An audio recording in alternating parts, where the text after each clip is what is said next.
आप सभी का शांति के साधन चैनल में बहुत बहुत स्वागत है।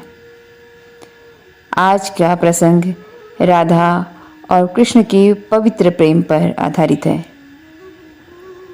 इस प्रसंग को प्रारंभ करने से पूर्व आप सभी से मेरा निवेदन है, यदि ये प्रसंग आपको अच्छा लगे तो इस चैनल को लाइक और सब्सक्राइब करें।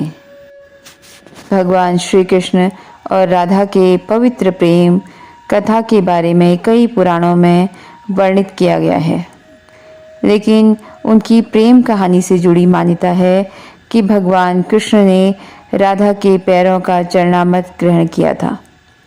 राधा को अपने प्रेम के आगे विवश होकर कृष्ण को चरणामृत पिलाना पड़ा था। भागवत पुराण की कथा के अनुसार राधा और कृष्ण का विवाह कभी नहीं हुआ, लेकिन हमेशा कृष्ण के साथ उनकी प्रेयसी राधिका का नाम ही जुड़ता है।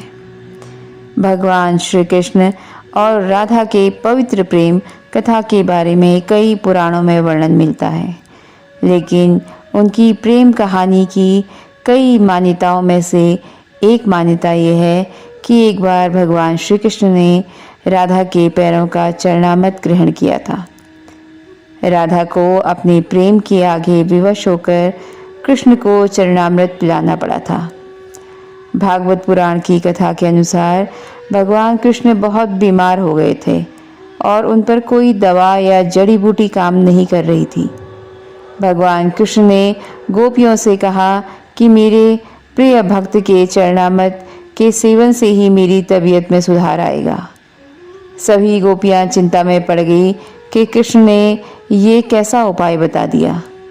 सभी गोपियां कृष्ण को अपना आराध्य मानती थी और उन्हें इस उपाय के असफल होने की चिंता सता रही थी। परेशान गोपियां ये विचार कर रही थी कि यदि किसी गोपी ने चरणामृत दिया और कृष्ण ठीक नहीं हुए तो उसे नरक भोगना पड़ेगा। व्याकुल खड़ी गोपियां अभी विचार ही कर रही थी तो श्री कृष्ण की प्रिया राधिका आई और उन्हें पूरी स्थिति के बारे में जब पता चला तो राधा ने एक क्षण भी व्यर्थ किए बिना अपने पांव धोकर चरणामृत तैयार किया और कृष्ण को पिलाने के लिए आगे बढ़ी। राधा के मन में भी वही भय था जो बाकी गोपियों के मन में था, लेकिन वो कृष्ण के लिए नरक भी भोगने को तैयार थी। राधा ने कृष्ण को चरणामृत पिलाया और कृष्ण कुछ ही देर में ठीक होने लगे। राधा जी को उनका सच्चा भक्त माना जाता है। उनके प्यार निष्ठा के कारण कृष्ण तुरंत स्वस्थ हो गए। इसके बाद भगवान कृष्ण ने उनके इस उपकार का शुक्रिया किया कि राधा ने बिना अपने भविष्य की परवाह किए बिना श्री कृष्ण के स्वास्थ्य के लिए उचित इलाज किया। इसी कारण से कृष्ण से पहले राधा का नाम लिया जाता है। राधा और कृष्ण का विवाह कभी नहीं हुआ, लेकिन हमेशा कृष्ण के साथ उनकी प्रेयसी राधिका का ही नाम जुड़ता है। ये उनके अटूट प्रेम के कारण है, उनकी अटूट श्रद्धा, उनकी अटूट निष्ठा के कारण है। राधा एकाग्र चित्त से पूर्ण समर्पण भाव से कृष्ण से प्रेम करती थी और वही प्रेम उनकी आत्मशक्ति था। आशा करती हूँ कि ये जानकारी आपको अच्छी लगी होगी।